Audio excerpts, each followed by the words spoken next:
This is NHTV2, North Haven Government Television, a service of North Haven Community Television. The following program is brought to you through the support of the Town of North Haven. I'd like to convene the North Haven Board of Fire Commission meeting for Tuesday, November 28th. I'd like everyone to please stand for the Pledge of Allegiance. Pledge allegiance to the flag of the United States of America and to the republic for which it stands, one nation, under God, indivisible, with liberty and justice for all. Thank you. Well, welcome everyone. I hope you all had a nice Thanksgiving, and thank you for being here this evening. I'd like to ask for the approval of the minutes from the regular Board of Fire Commission meeting held on October 24th, 2023. So, is there any question on the motion? All in favor? Aye. Opposed? So moved. The Chief's report. Good evening all. I'll start off with alarms as we normally do. We'll start with year-to-date stats. Year-to-date this time last year, we're at 4696. Year-to-date this year, 4361. Our last Board of Fire Commission meeting was on October 24th, so the following numbers are going to reflect a time period of October 24th until November 27th.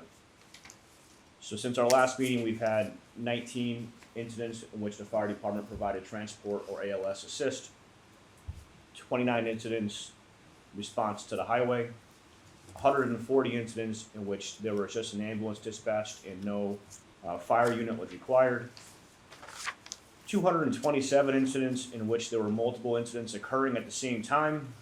So of 486 total incidents since our last meeting, that's a 46% overlapping calls. Can you do that overlapping on the Yeah, other sure. ones So again? 227 incidents occurring overlapping Okay. or simultaneously, and there were 486 total calls. So that puts us at about 46% of the time there's multiple incidents occurring at the same time.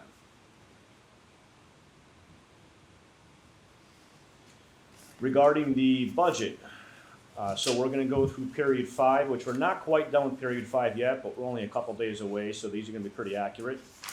Period 5 this time last year, 43.8%. Period 5 this year, while incomplete, is at 42.3%. Our fire fees, as of this fiscal year, just under $169,000. The paramedic ALS billing, $37,500 in revenue. When it comes to the budget, there's a couple things that are still worth noting. Is we've had one member out on long-term sick leave since April 28th. I do expect that individual to be back soon. We've had one member out on military leave the entire fiscal year.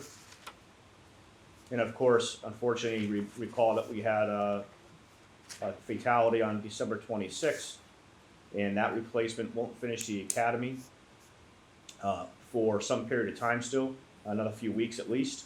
And then, of course, we had another tragic loss on August 24th, and we have yet to fill that position. More on that later. Regarding the Fire Marshal's office, you were provided with a report in advance of this meeting. I'd ask that you just take a look at it. A few things that are worth pointing out on that are the fires. Let me just pull them up real fast here. So you'll see on there a few mutual aid fires in which you responded to the town of Hamden. There was some electrical fires that are in there, so we're keeping an eye on a number of electrical fires. You can see we had to have an investigator come out to the scene on at least 2 different occurrences to do an investigation on scene. One of the fires occurred at a residential group home, so that was a little bit concerning. And we also had a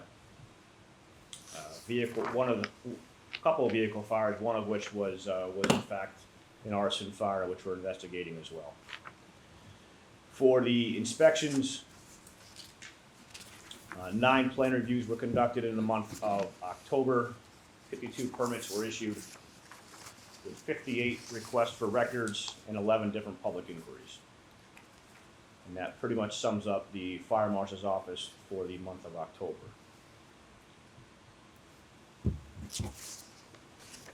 Otherwise, I have some items for new business and good of the department. That pretty much completes my report. Any questions of the chief regarding his report? Is there an expected return date for the military personnel leave?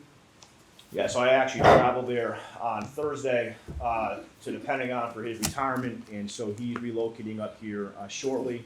And of course, he has some accrued time he's going to have to use, so I don't expect him back with any degree of regularity until probably March or April, because of the accrued time that he has to use.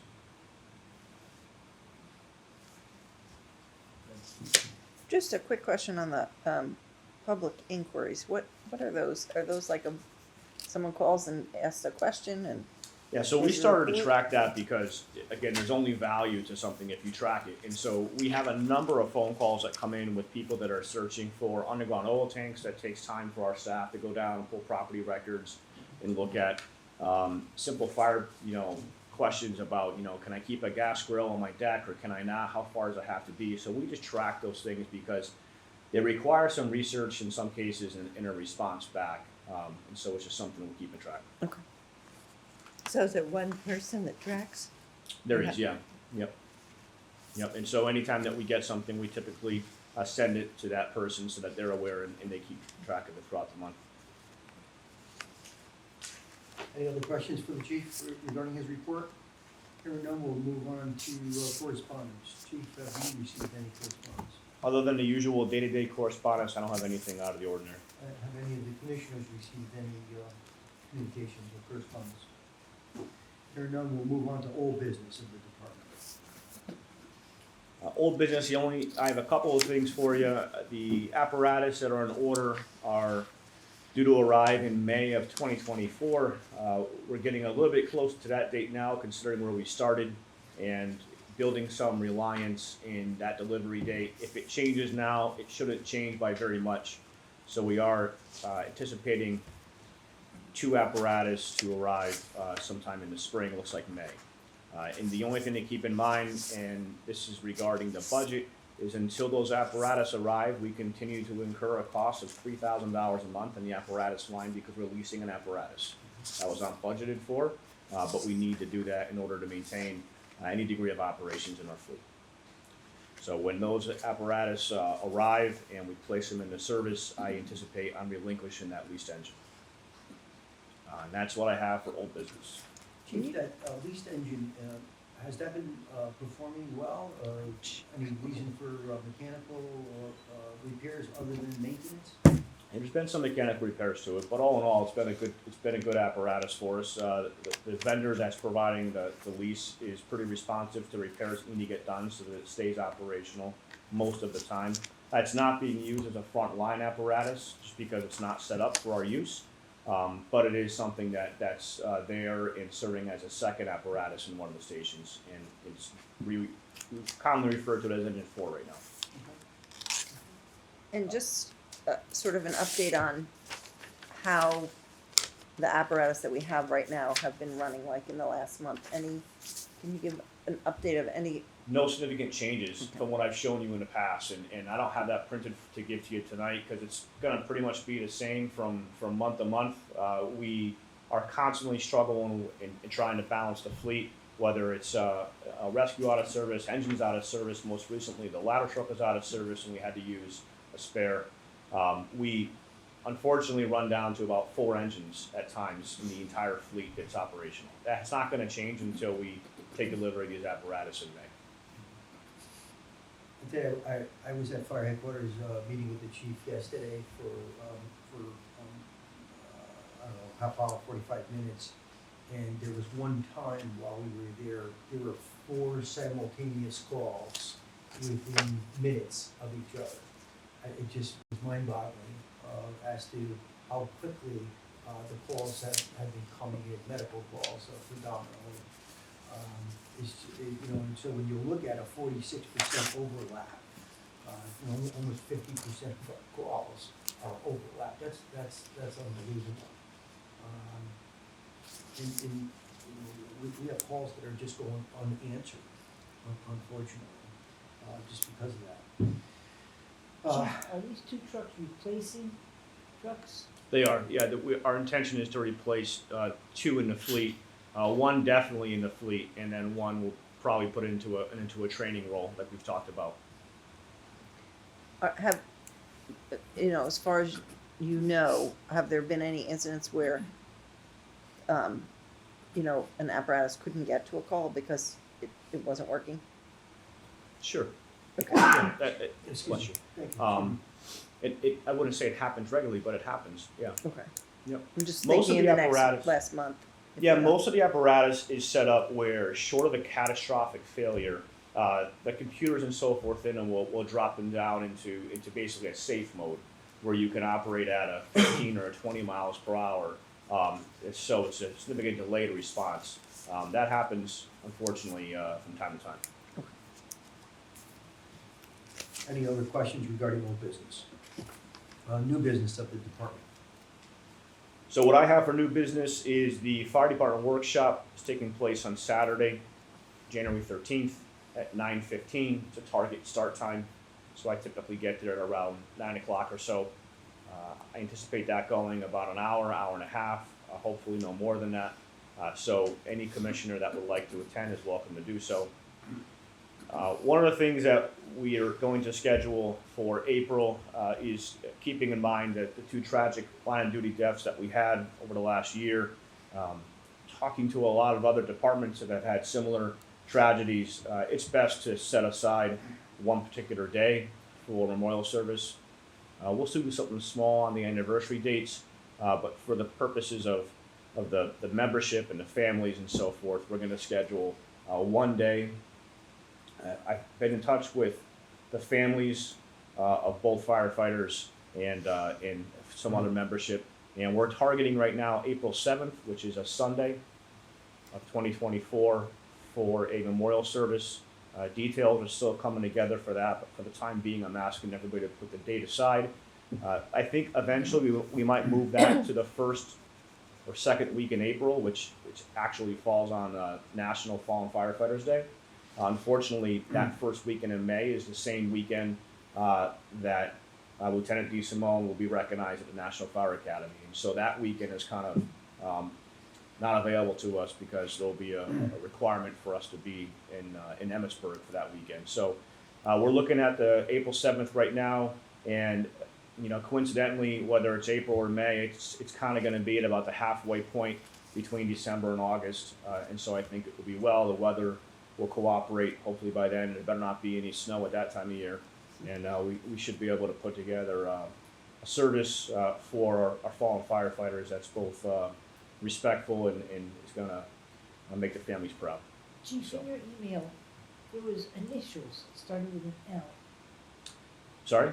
There was initials in your email. It started with an L. Oh, LODD, line of duty death. Oh, okay. Yeah. Yep. Otherwise, I have two motions I would like to have the commission consider tonight. I believe you have them. If not, I'll have them for you here. The first is for a career firefighter, Finnegan, to be elevated to rank of grade B. It's a contractual obligation.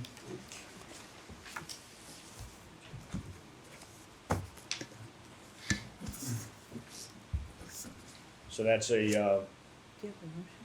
a career firefighter who's been on contractually long enough to meet his obligation, and so looking to have that motion taken care of. If you want to do it now, or, Sure. or Yes, Commissioner, I'd like to make a motion to elevate firefighter Ryan Finnegan from grade C to grade B, effective November 30th, 2023. Is there a second to the motion? Second. Is there any question on the motion? All in favor? Aye. Opposed? So moved. the second motion I'd ask the commission to make tonight is for a new volunteer firefighter, Spencer Mulligan, who's going to be coming on as a volunteer probationary firefighter, and looking for the commission to consider that motion as well, please. I make a motion to accept Spencer Mulligan as a probationary member of the West Ridge Company 3, effective immediately. Do I have a second to the motion? Second. Any question on the motion? All in favor? Aye. Opposed? So moved. Very good. Proud moment for you. There you go. And that's all I have for new business unless the commission has anything further. I do. Go ahead, Pat. I'd like to talk about the website. Sure. Yes, please. Updates, please. First of all, I'd like to thank all of you for sending in your bios and your photos. I'm sure the consultant will enjoy seeing each of us. Earlier, we were talking about tracking phone calls, the public requests. Is that true for the Connect program and the Knox box? Are those two systems tracked? Nope, they're not. So the Community Connect program is new. We're still gonna look at that program to determine how those reports can be run. But the only means that we actually have is, initially is gonna be validation. So when somebody claims a business or a residence in town and opts to use the Community Connect portion, which we've advertised within the community, that's gonna require a validation effort on our part to make sure that the information makes sense, we don't have any questions. And then what's gonna happen is, moving forward, about every year or so, it's gonna flag for us to check back in with that resident and make sure nothing's changed. So that will not be reflected at all in any of the reports that we provide. And the Knox box is not something that we track either. So the Knox box is the safe, if you will, outside of a lot of businesses. We have keys to that allow us to put keys in for typically the front door of the businesses. We don't track that, but we're regularly maintaining those. People change their keys to their business, they have to call, we have to go down there, open it, because even the business owners don't have keys. But that's not tracked at all. No, I asked because there should be a way to track on the website hits for each of those. So we have a way of tracking independently through Knox. Okay. So now that application, it used to be a hand-filled application, Mhm. and now it's all electronic. And so when somebody now, as a business owner, tries, or even a resident for that matter, goes to fill out something, it actually goes to my email. And so we can track it there and see how many. But to be honest with you, there's not that many anymore. If I get 3 or 4 a year, that's probably about it. Do you know what percentage of businesses have access to Knox? So the larger businesses have it. The small businesses typically don't, but the larger, your typical retail storefronts are gonna have those. In Seems some like cases, more than one. that would be valuable to have, Mhm. save time. So we, the fire marshal's office and the inspectors during the course of their inspections regularly push that, and we're actually in pretty good shape.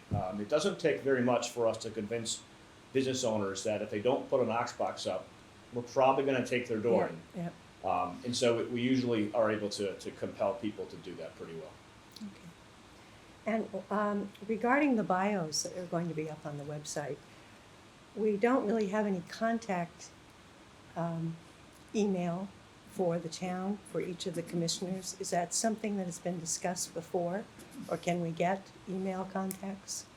I think we have. Yeah, so there's one generic email I address know. set up right now for the entire commission. The problem is that we don't really have access, like if someone tried to email one of us directly, it's not gonna necessarily get to us, cause I don't have a way to get into that. Seems like it would be easy enough to just set up an email for all of us so that there would be contact information at the. Individually. Yeah, I don't know what the other commissions are doing, so I don't wanna say anything yet on my part, but it's certainly something to I, find no, out. I don't have any objection to that. Board of Finance has independent emails. Is that right? Yeah, and that happened 6 years into my service on the Board of Finance. And was it for each individual? Yes, So you chose an email address? it was just name, I think it may have said Board of Finance, but there's no cost. I checked with Valerie. Okay. And we're asked about correspondence that we receive anyway. Sure. And if we're getting correspondence via email, we certainly would share that.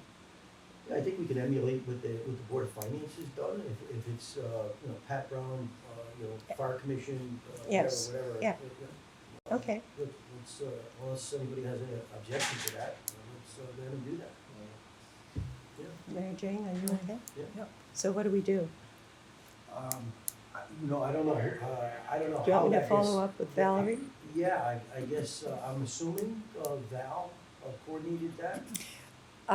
Alex, I believe, is the IT person. He was ill when I called about it, but Valerie and I discussed it. Okay, And she said that Pat and the chief would, communicate with her? well, you would have final say. Sure.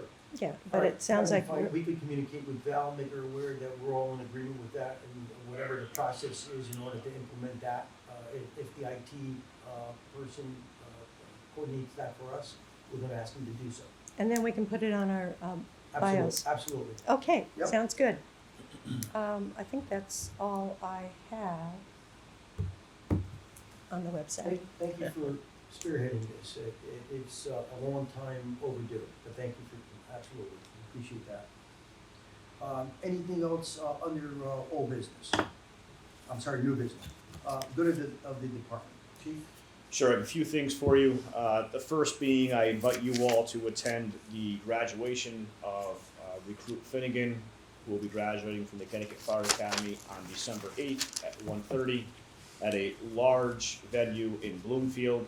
If you're available to attend, please let me know, and I'll give you the details. Again, December 8th at 1:30 in the afternoon.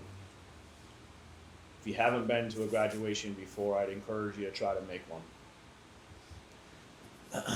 We have not heard anything further on the SAFER grant we applied for, nor have we heard anything further on the AFG grant we applied for. The SAFER grant was for staffing, the AFG grant is for radio improvements. We have an active fire prevention school poster contest taking place right now, and hopefully by next month I'll have some details to you in terms of who the award recipients are gonna be.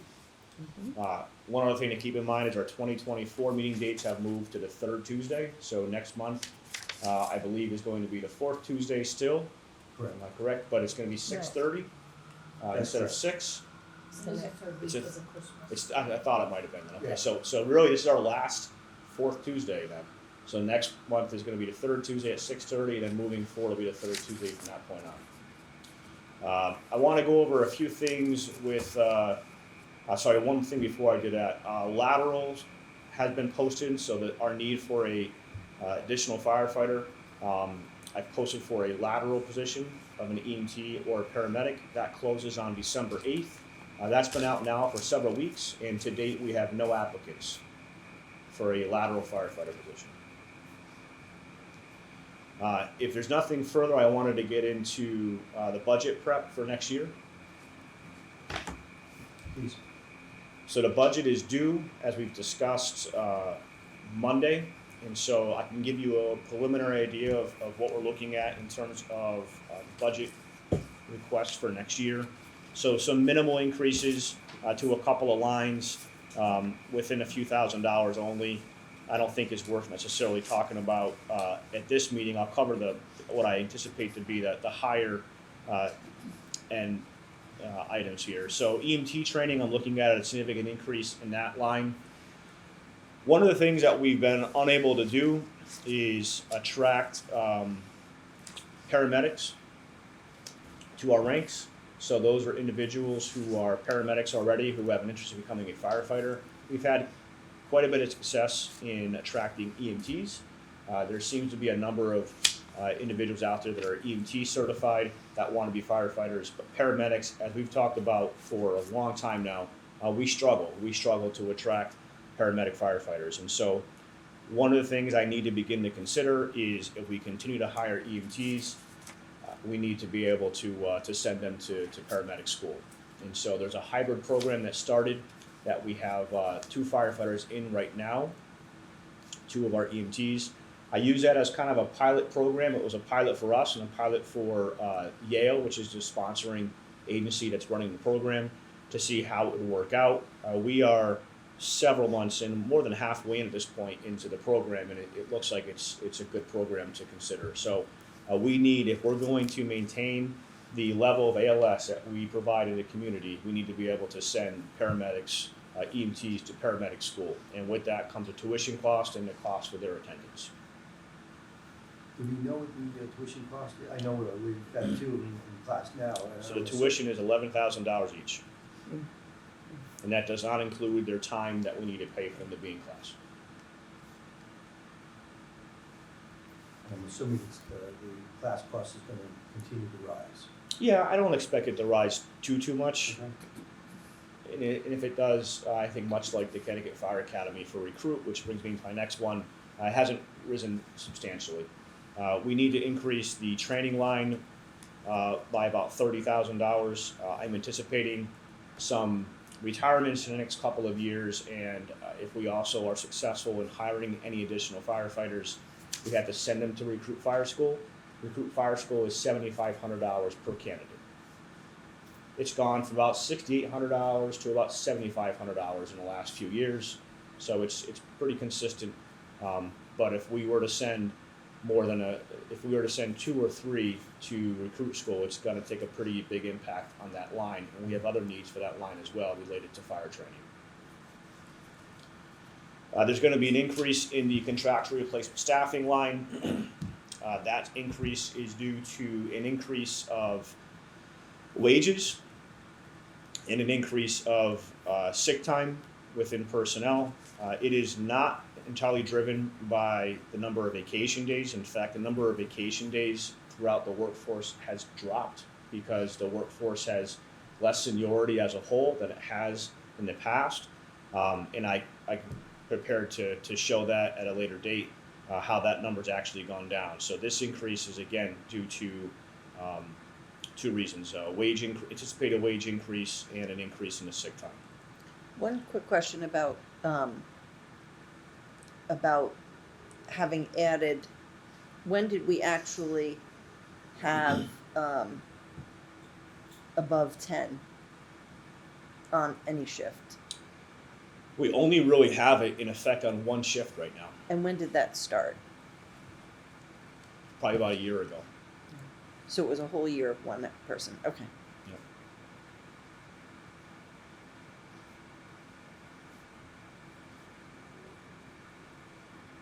So operational lines, that's where we're at. I am looking to increase the number of firefighters. By how many, I don't know yet. I'm still trying to look at that a little bit closer, but there will be a personnel request for additional firefighters. Regarding capital requests, I'm anticipating asking for 2 administrative vehicles, education equipment that was cut from this past year's budget. So was an administration vehicle. Again, that's been cut every single year. I think for the last 6 years, it's been cut 5 out of the 6 years.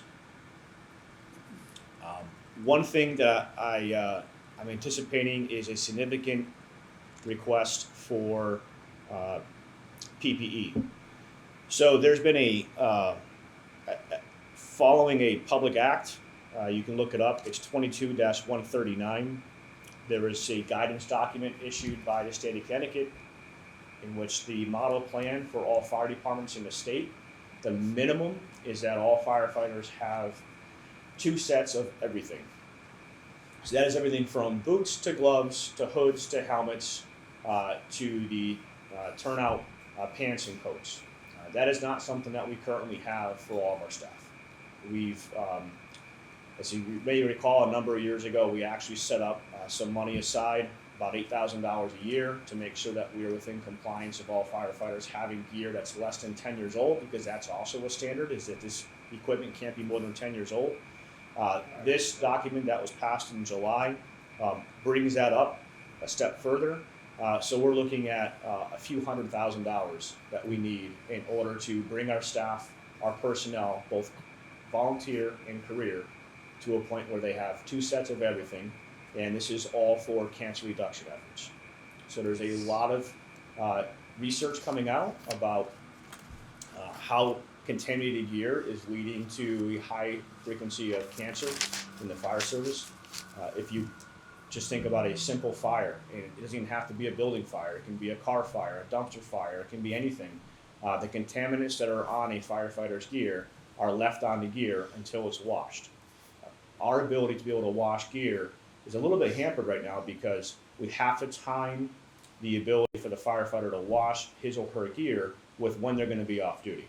In other words, if they have gear and it's dirty, they may not be able to wash it right away because they still have a shift or two to work, or they know that they'll be available to respond to calls as a volunteer for the next couple of days.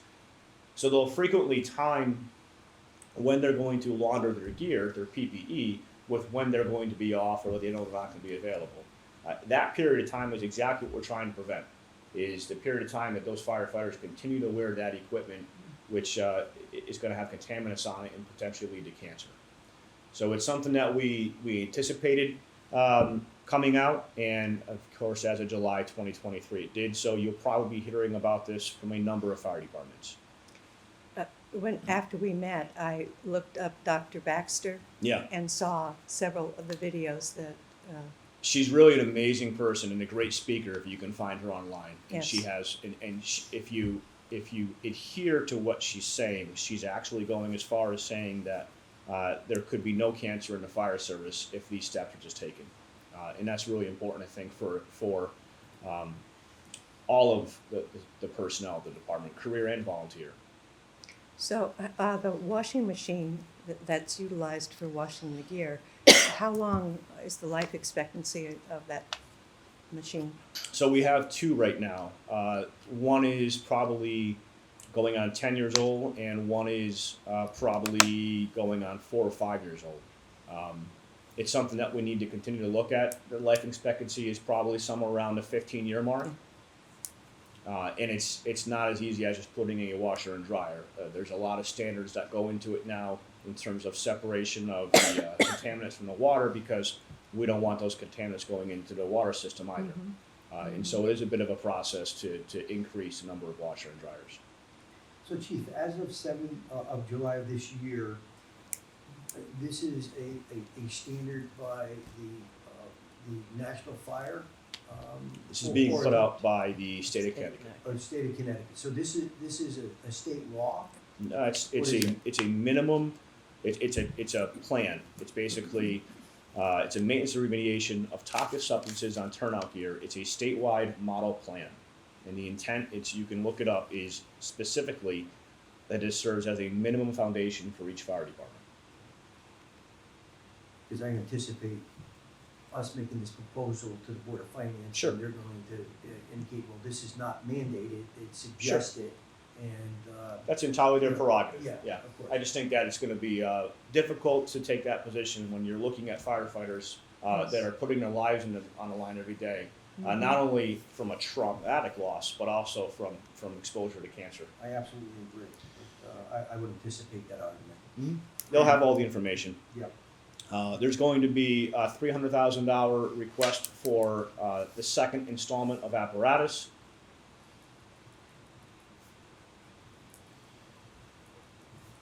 We need to look at the training center and some security and fencing at that location. There's going to be a request for funding for that, because at the present time, there's no perimeter fencing, there's no CCTV cameras up, and we're beginning to put some assets back there. And we've struggled with some criminal acts back there as well. So trying to get ahead of anything catastrophic happening, which we've already had at not only headquarters, but here at this station as well, we need to start to try to protect that property a little bit better. We have lighting up here, Chief? There's no lighting, and nor can there be. If I recall, and I could be Yeah, wrong, it's been a number of years in residents. zoning, but we had to limit the lighting that we had to put in there. I remember, it couldn't be facing where Yeah. the houses were, and, yeah, there was some restrictions there. Yeah. So if we can just put fences up and keep people from getting back there, it's gonna be big. We need to look at some funding to begin to add to the number of SCBA's that we have. So our self-contained breathing apparatus, which is the air packs we wear on our backs to fires. The last time that we purchased any SCBA's was a bulk purchase in 2016. At that time, we bought about 50 SCBA's. At that time, we were also able to use about 10 of the older ones that we had for training. Those older ones now are about 20 years old now and no longer functional. We need to have enough SCBA's to begin to replace those that are beginning to get tired, as well as for training purposes. And so I'm looking to about $80,000 for SCBA purchase so that we can buy. It's going to get us about a half dozen SCBA's, so that when we have to go on training, we're not pulling SCBA's from apparatus that's in service. We have training packs put aside. I'm still working on a dollar number, but we need to look at 2 additional items. Hydrants at the training center. Right now there is no water at all at that location. And so we're a little bit hampered in what we can do there in terms of pump training, driver training, any kind of hose drills, and even any kind of demonstrations we're going to begin to do for the public there without any static water supply. It's also an NFPA requirement that we need to have a static water supply in place before we can do any kind of interior firefighting. And then we also need to look at some funding for the second floor of Northeast. If there's any intention of putting staffing at the Northeast station, the second floor of Northeast has been basically stripped down to the studs for the last 12 years. There is no kitchen, there is no living quarters, there is no bunk area. We need to make accommodations for career staff, both male and female, at that location. So it's going to be a pretty heavy lift for capital this year, but that's where my head is at right now in terms of the budget. Any idea how much to get the second floor? So that's why I struggle to give you a number right now. I've got an estimate or two being put together so that we can begin to figure that out. And that's a project that our first selectman has committed to. He committed to that publicly, indicating that he would like to see us have full-time firefighters at Northeast. Obviously, we can't do that without renovating that second floor. So what would be up, what would go up there? You need obviously a kitchen. Yeah, so right now, there's, even for the volunteers that have been there for the last 12 years since we did the station remodel, they've had no lounge area, they've had no kitchen, they've had one unisex bathroom, they've had no sleeping quarters when they're put on standby. So we need a lot. You need everything that your house has and then some to be able to accommodate a half dozen people or so, even through storm standbys and things of that sort. Okay. With the cost of construction, material, and labor, I'm assuming it's going to be a sizable number to retrofit that second floor to accommodate the kitchen as well as berthing compartments. That's what I have for the budget for next year. Any other questions of the chief regarding his proposed budget? So, once again, Chief, thank you for making us aware of the workshop on January 13th at 9:15.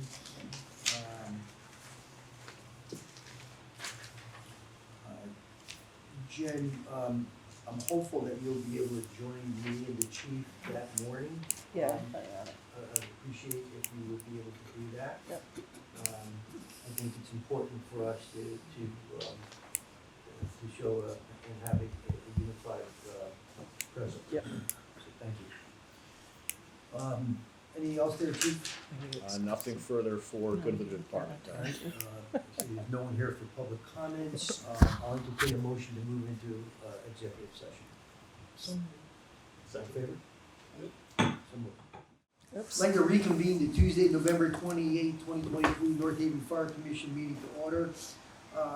I'd like to announce that the next regularly scheduled Board of Fire Commission meeting will be Tuesday, December 19th at 6:30 p.m.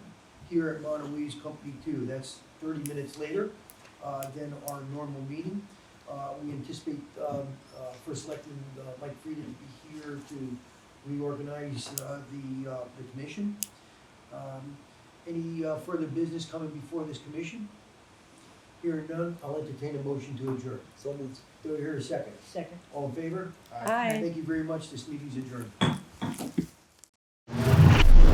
The preceding program is brought to you in part through a grant from the town of North Haven.